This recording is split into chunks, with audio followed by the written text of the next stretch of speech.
to your question in the beginning about Sirianni, I think that's where it's going to come on Sirianni a little bit. Like, what does he do creatively to make it easier to consume for the quarterback, but also, keeping three good options on the field and available at all times? I think there's a lot of nuance there, and that's where, that's what the coach is getting paid to do. So I hope he can do that well. But I really don't worry about the talent at receiver at all. Like, not even a little bit. They're just so good. AJ is so good. DeVonta is so good. Even Dallas Goedert.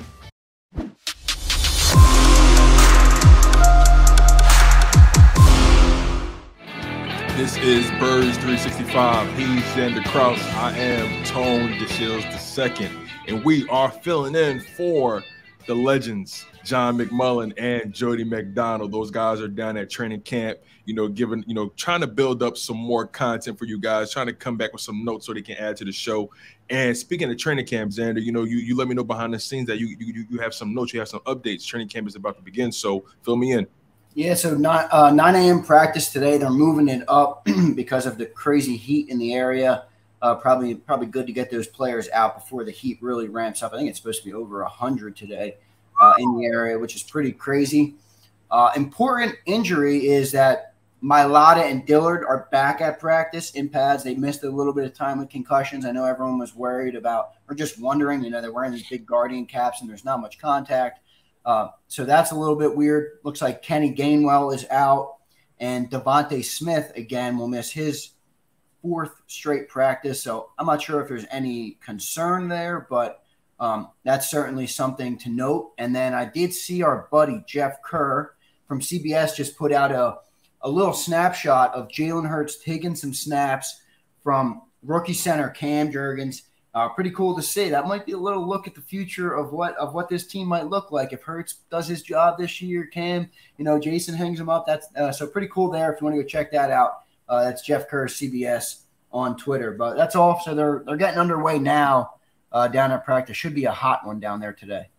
Yeah, most definitely. You brought up DeVonta Smith. I want to touch on the wide receiver position. And as it pertains to Jalen Hurts and Nick Sirianni.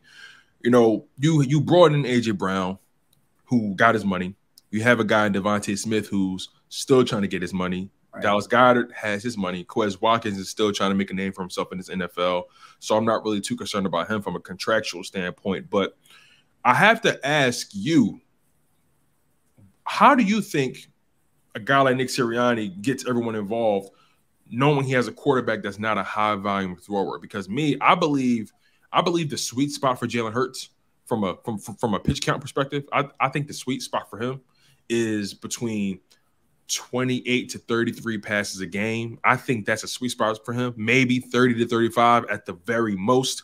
I don't want Jalen Hurts exceeding 35 passes a game. And that's not because I don't trust him. It's just that I know his game is bigger than just that. But I'm curious to know what these guys that we have on this roster, because there's a lot of talent. And there's plenty to go around, but how do you think a guy like Nick Sirianni, will be able to get all these guys involved and keep them engaged, keep them stimulated? Yeah, I think it's like beating the bush in, but I really think this particularly that you're talking about comes back on the quarterback. And I'm not one of those guys that's like you just said, you want to see 27 to 33. I don't care. I don't care what the guy throws. I think he's so multi-dimensional and multi-talented that you win different games in different ways based on what you're presented, right? And I think that they'll be good with that. My question is, a lot of people last year talked about Hurts's inability to get through his reads. That's not uncommon for young quarterbacks. Most young quarterbacks have a really hard time getting through the reads. It's basically what they're taught in college. It's like the plays are crafted up for them to go 1 read, maybe to 2 read, and get the ball out. So it's not all, a lot of young quarterbacks deal with it, but is Hurts going to be able to do that? Because I don't think Hurts will ever have a problem when he's out there and AJ Brown's covered, Dallas Goedert's covered, and DeVonta Smith is covered. One of those three talented, someone's going to be open. Right. Someone's going to be open. I think it's going to be DeVonta Smith. I'm a huge DeVonta Smith fan. Maybe there's bias there because he's an Alabama guy, but I just think he's so talented. Like when I watch him run routes, silky I'm smooth. just like, oh my God, like how could you stick with him? You can't stick with him. So I think he's the best receiver on the team, actually. I fall into that category. Maybe he's not right now. AJ's obviously a little more. I think he has the highest ceiling. I think he's going to be the most talented. Yeah. But I also don't think he gets to that ceiling if Hurts can't get to those next reads. And like you said, you asked about like how Sirianni will draw it up. I don't know. I just worry that Sirianni does draw it up. AJ is his first read. Dallas is his second read. DeVonta is the third read. And he might not make it to that third read. I think he needs to, and I don't, but I think that's where it falls for the receivers because that's a quarterback. He's the one who throws the ball. If he can't throw the ball to the third read, then, Nick Sirianni could craft the greatest play on creation. If Hurts doesn't see him or he's scrambling to the right and DeVonta's open on the left, that's going to create an issue. So I know we just did a whole segment on the quarterback. I don't want to go back to the quarterback, but right. I really do think that's I think that's one of those things, man. Hurts needs to take the next step there. He needs to, and it doesn't need to be unbelievable at it, but he needs to show that he can drop back, he can look to read one, it's not there, and he can move, to read two, read three. I think he needs to show that more, and if he does that, I think it's going to make the receivers more motivated too, and more happy in the offense. Like you said, bro, DeVonta Smith is not paid yet. He got good money from a first-round draft pick, but look around at some of those receiver contracts that happened this summer. Yeah. You better believe that DeVonta Smith saw each one of them and knows he better go out there and do some stuff so that he can get that kind of money. And I don't blame him for that. So I don't think it's going to be on Nick Sirianni, really. I do, but I don't. I think Hurt's going to have to distribute that pill, and if he can do that, I think you're going to see pretty good targets for each of those. But I don't know. All the reporters are saying he's really only going to AJ Brown. And I'm trying. Bad thing. I mean, I don't want to go to. But it's funny you say that because I don't want to I know a lot of reporters are saying that, and I think I want to try to be as judicial about it as I can. I think they're doing that because they want to make sure that chemistry, even though they're friends off the field, they want to make sure they're on the same page. Right, they want to make that guy a boatload of money, bro. Get him involved in the offense now. Exactly. Yeah, I can't really get mad at that, But we mentioned DeVonta Smith potentially being maybe the most talented guy on this roster, and let's really think about just what he does, man. Like if you look at last season, DeVonta Smith, he was easily the best, easily the most potent weapon outside of Dallas Goedert on the offense. And what stands out to me about him is his footwork, his ability to make each route look exactly the same and still leave you in the dust. He's so silky smooth. His technique, his body control, his ability to come down with the ball and have the presence of mind to get the toes in.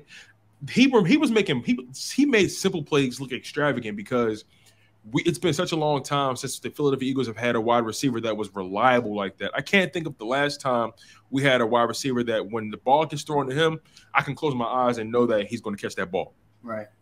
Yeah, no, that's a fact. And that you get that with DeVonta. He gets open and he catches the ball. So if the quarterback's finding him, I don't think he's a worry at all. I think he's a tremendous talent. I think he's a tremendous player. And if Hurts can get through his reads, DeVonta's going to find himself with the football, and I wonder on what will Sirianni change? Is he going to do some stuff to get AJ open in short yardage? Everyone talks about how big and bulky and powerful AJ is, and he certainly is. You can see that in any picture or any, if you see him live. Are they going to scheme him? Maybe they run different types of things where, DeVonta goes deep and AJ cuts across the middle or something, short pitches and catches to get Hurts in rhythm and let that tank that you signed for $25 million a year, go get you some yak yards. I think that's possible. So to your question in the beginning about Sirianni, I think that's where it's going to come on Sirianni a little bit. What does he do creatively to make it easier to consume for the quarterback, but also, keeping three good options on the field and available at all times. I think there's a lot of nuance there, and that's where, that's what the coach is getting paid to do. So I hope he can do that well. But I really don't worry about the talent at receiver at all. Like, not even a little bit. They're just so good. AJ is so good. DeVonta is so good. Even Dallas Goedert. I don't know. John loves Dallas Goedert. I can't get past the drops, dude. I can't. Last year was a rough year for him, especially towards the end. You know which one drove me nuts? You could probably guess. Was it the well, I'm thinking of two. I think you're going to guess it right. I'm thinking of two of them. I'm thinking of the one against the Washington football team, and I'm thinking of this one against the Buccaneers. I'm thinking of the damn one that bounced off his foot and ends up intercepted. That's the Washington football team. Was that the Washington game? Yep, Washington game. Landon Collins. It literally, I know exactly. Yep, he caught it. Well, he didn't catch it, obviously. But yeah, he was running before he caught it. He ran before he caught it, and if he catches that ball, he's going. Yeah. He's gone. Certainly, just the change of the momentum. His heel. I never seen something like that in my life. It bounced off his heel. Yeah, I've never seen anything like that. And Landon Remember, they blew the play dead. Dallas Goedert dropped the pass, and then they reviewed it. The guy's like, "Oh, I intercepted it." Everyone's like, "Whoa, what?" Yeah, and then it turned out like that. So, look, I like Dallas Goedert. I think he's a great player. I think the money he got was warranted, but I think he needs to cut out that BS. Like, enough of that. I get it. Yeah. You're really good and you get open, but like it's time to shine now. And you can't be having 5 to 10 yard drops. By the way, like that makes Hurts terrible too. You're making it way harder on your quarterback, especially in a time when the pressure's on your guy, the pressure's on the quarterback. He needs to make completions. He needs to, improve his completion percentage. All those things. And you got your star tight end that you just extended dropping 5-yard outs that are resulting in interceptions going the other way. That can't happen. Those little mistakes, they can't happen. They drive me up a wall. They drive me bonkers, actually. So I like Goddard. I think he's a great player. I think he'll be all right, but he needs to cut that out, man. He needs to catch that ball. And then I'm starting to feel pretty good about, and now I'm going to get roasted for this, which I'm fine with. I'm starting to feel pretty good about Jalen Reagor making this team. I think Jalen Reagor makes this team, dude. I knew you were going to say it. He's going to make the team. I think he's going to make the team, and I think he might make some catches when it matters. So on top of making the team, I think he can make a few catches for Jalen. I don't know. Maybe they're not even thinking about him anymore, but part of me is like when it all flips against you, and it's almost like there's not pressure anymore. There's pressure on him, but you know what I mean? Like last year, he was wide receiver 2. The pressure was immense. This year, it's like, all right, we signed AJ. We got DeVonta. Quez is the 3. We have Pascal. Britton Covey's breaking out. Everyone's kind of forgetting about Jalen Reagor. So this is his time to be like, all right, bro, forget the outside noise. Let's get in my head. Let's focus. Let's do what I got to do to be successful on the field. I think he could do it. I don't know. I mean, maybe he won't, but I think I agree with John, though, like in the talent park on Jalen. Oh, no, he's talented for sure. He's talented. He's not a stiff. Look at him. He's built. He's firm. If you look at this tape, you see the talent. You look at this tape, you see the talent. And it's we talk about Jalen Hurts being built for the city. Some guys just cannot handle it. Like they cannot handle being the guy. They can't handle when the pressure's at its highest. I try to put myself in his mind, right? I wonder. Very young. He's 23, 22, something like that. Like, I mean, let me look. He's a kid. He's a kid. But like, I try to put it in perspective, right? I try to put myself in his mind. You throw the ball deep to him, and all of a sudden it gets quiet, and you see that ball in the air, and you're just running your route, and the ball's coming to you, and you're just thinking to yourself, don't drop it, don't drop it, don't drop it, don't drop it, don't drop it. And then you're dropping. It's like, I think that's what's going on with him. And there's no better time, like you said, there's no better time than the present to step up. There's no pressure on you. You're behind guys like AJ Brown. I really don't think it's talent. And I think I don't either. That's partly why I think he gets better, because I think those drops, I think some of the stuff that he struggled with was not physical. It was mental. And that's what I love about Jalen Hurts. He doesn't have those mental lapses. He doesn't have that stuff in his head. So if Jalen can feel that the pressure is removed from him a little bit, I'm not saying it's off. If he can, all right, it's all good, Reagor. It's all good, man. Just settle in, be a receiver, and catch the ball when it's thrown to you. If he can do that, I think he'll make the team, and I think he'll be a viable wide receiver 4. I think he's better than Zach Pascal. Yeah, it's important. It's important to see. It's so funny because I think Zach Pascal, like the only reason he makes this roster is because he's Nick Sirianni's guy. Because in my humble opinion, and I want to stay on Jalen Reagor a little longer. But when it comes to Zach Pascal, he's been sick all training camp. I don't understand how if he makes his roster, it's solely because of his relationship with Nick Sirianni, not because of what he's shown us. Because Britton Covey has shown us more than Zach Pascal. But Jalen Reagor, what's interesting about him is the fact that I believe in order to just get the ball in his hand, get it in his hands, just get it in his hands, and find out what happens. It's so crazy because in the season opener last year in Atlanta, we thought that he finally turned the corner. You saw him catch that screen pass from Hurts. Jordan Mailata was the lead blocker. Delivered the ham sandwich, and just Reagor was able to get into the end zone, and I'm like, okay, Reagor turned the corner. Okay, this team could be explosive. You have DeVonta, you got Reagor, but then he just fell off a cliff and he couldn't get out of his own way, and it just perpetually got worse. But I think there's no better time than now for a guy like Jalen Reagor to actually figure it out. And what a lot of people need to understand is, yeah, we spent the first round pick on him. Okay, get over it. It is what it is. If he can figure it out, and this is my favorite line, but like, if he can figure it out, I say it about Davion Taylor. There are some guys that they have the talent, they have the athleticism. All they have to do is just figure it out. If Jalen Reagor can figure it out, this wide receiver core can be lethal. Yeah, it really can be lethal. And then you just wonder, though, on top of everything I said about Reagor, even if he does figure it out, did this team already move on? Like think about it. Yeah, if Reagor's, let's say Reagor becomes what we wanted him to be this year. I know that's a pipe dream. That's not possible. Maybe it's possible, but it's not realistic. Is there a spot for him? Like, if he becomes the Jalen Reagor that we hoped when we drafted him, is he the wide receiver 3? Does he push Quez? Does he push Pascal? Like, is there even a spot for him? Because now 1 and 2 are as solid can get in terms of wide receivers on this team. You can make an argument that 3, 4, 5, and 6 are open, or I don't know if they'll even take 6. Maybe they take 5. 3, I would agree with you. 4, I think, is Zach Pascal. Yeah, really quick, I like Quez Watkins, but I don't think he's safe at all. Me too. I don't know. I mean, people are so willing to just give him, and I see it all over. I get it, but I'm not ready to crown him yet. I'm just not talented. I'm not ready to crown him yet. He's fast. He's fast. He's fast as lightning. But I'm not ready to crown him yet. I'm just not ready to give him the keys to the city. I'm just not. I believe he can still be pushed. 3. Is that the keys to the city? Hey, listen, you ask everybody else, Quez Watkins is the second coming of Deshaun Jackson.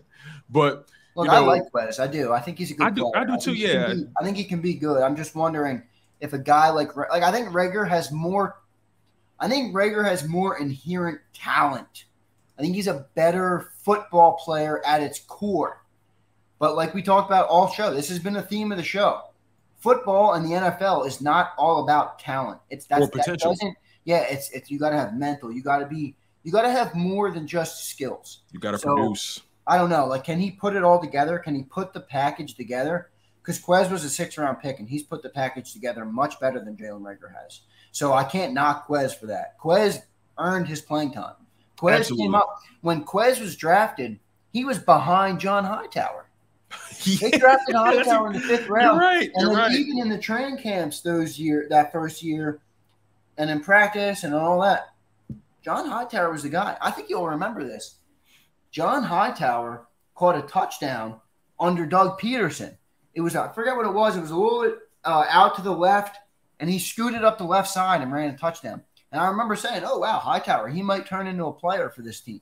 And then Quez quickly overtook him, and then it was you never see Hightower again. I think he's on the practice squad somewhere.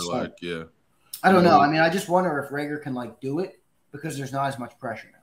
Like I keep saying it, but forget about all the noise. It doesn't matter anymore. We have a wide receiver 1 and 2. Just go be you. Go be great. Go show your talent.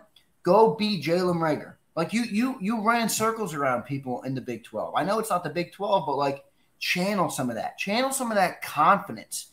You don't have to channel because it's not the same skill level, but like you were feeling yourself when you were running those touchdowns at TCU.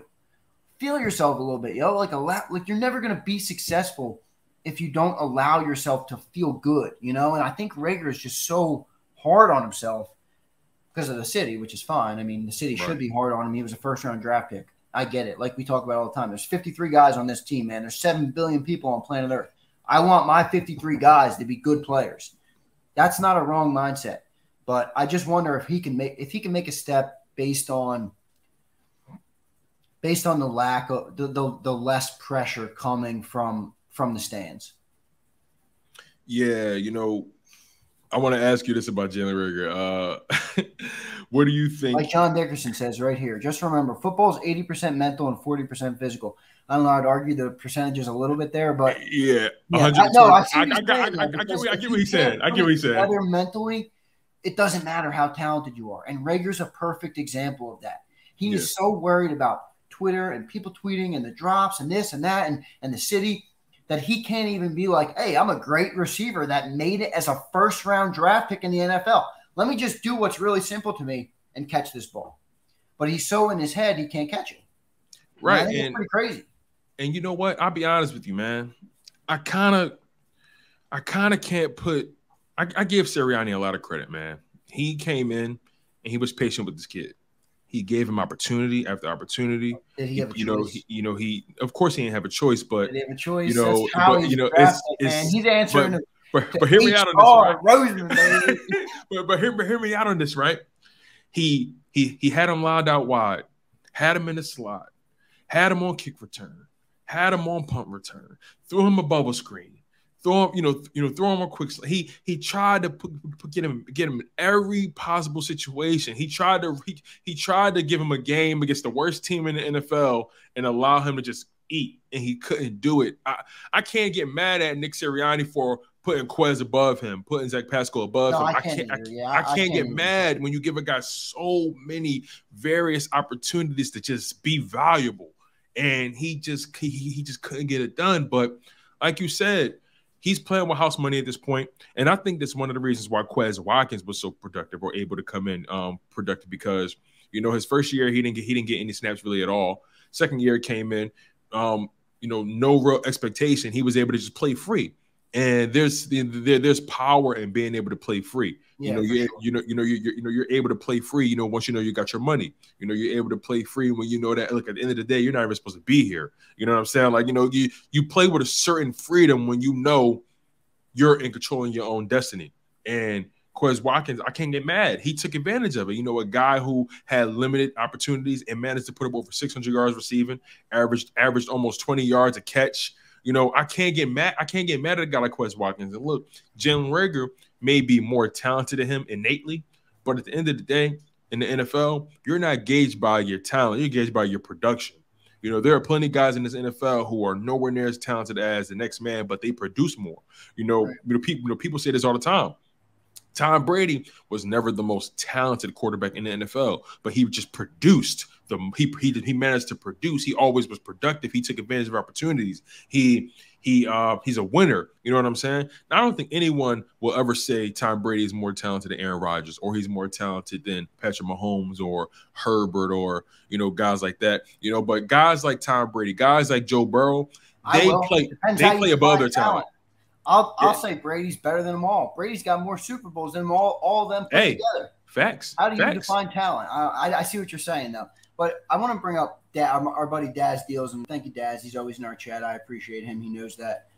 He put up a good thing, and I don't want to bring up Justin Jefferson because it's the past. I'm not going to live there. But I will say this, though, about because it goes into the mental thing that we talked about. Mm-hmm. You look at Jalen Hurts, someone like Jalen Hurts. Let's use him as an example because he's such a good example for the opposite side. The guy is a mental rock. He was drafted, 53 or 54? Second round, something like that. There was 4 or 5 quarterbacks that went in round 1 that year. Like Herbert, Tua. That couldn't matter to Jalen less. Like, he doesn't give a crap at all. All he knows is that he has to go out and handle his business. I think something like that, I think Daz is right. Like, I think that really, really messed with Jalen Reagor. Not only like that I wasn't being able to put it together, but like the city didn't want you from the beginning. The city was upset I got drafted for the guy they passed on me for. And then, not to top it off, to put the whipped cream and the little cherry on top of the sundae, the guy puts up 3,000 yards in two seasons. Oh my God! We got to change the subject. It's painful. I almost feel bad for Reagor. I can't because it's our football team. We've got to be better. But I do. I just know that I know how mental works, man. That's tough. That is tough to take in, especially if you're a guy like Jalen who he takes things to heart a little bit more. Jalen Reagor, that is. He takes things to heart a little bit more. He's a little bit more sensitive, which is okay. We're all human beings. Everyone's different. But that I think that really messed with him, man. That whole Jefferson thing. And I'm not, like I said, I'm not going back. I don't live in the past. I'm not saying I wish Jefferson was an Eagle. Look, we got DeVonta and AJ. We wouldn't have them now if that was the case. But I'm good. I'm good too. But I do wonder, like, it's an obvious thing, but maybe it's like maybe it really screwed with him. Like, and by the way, Justin Jefferson, you know what his offseason consisted of? He's out there on interviews with the NFL Network saying, I'm going to be the best receiver in football this year. I believe him too. Undoubtedly. That's what he's saying. Like, think about the different trajectories there. Think about what Jalen might be thinking when he looks at that. You know, that might be that's – and another good comment here, Big Easy says he doesn't care about Jefferson. It's a lot of the personal things. Now, we could argue about the Jefferson, but, man – he has really had some tough personal stuff happen, too, right before the season, the last 2 years. This season, he lost Jeff Gladney, his great friend from TCU. Yeah, he was the pallbearer. He was the pallbearer at his funeral. To lose a friend like that. Last year, forgive me, I can't think of the guy's name that he lost last year, but same instance. He lost, like, one of his childhood best friends right before the season. And, again, we're talking about a guy that he takes things a little bit more. He's a little bit more emotionally sensitive, which is okay. Everyone's different. But those things are also things that I definitely think about. Good comment by Big Easy there. Yeah, you know, it's interesting you say that because, you know, there's two kinds of people in this world.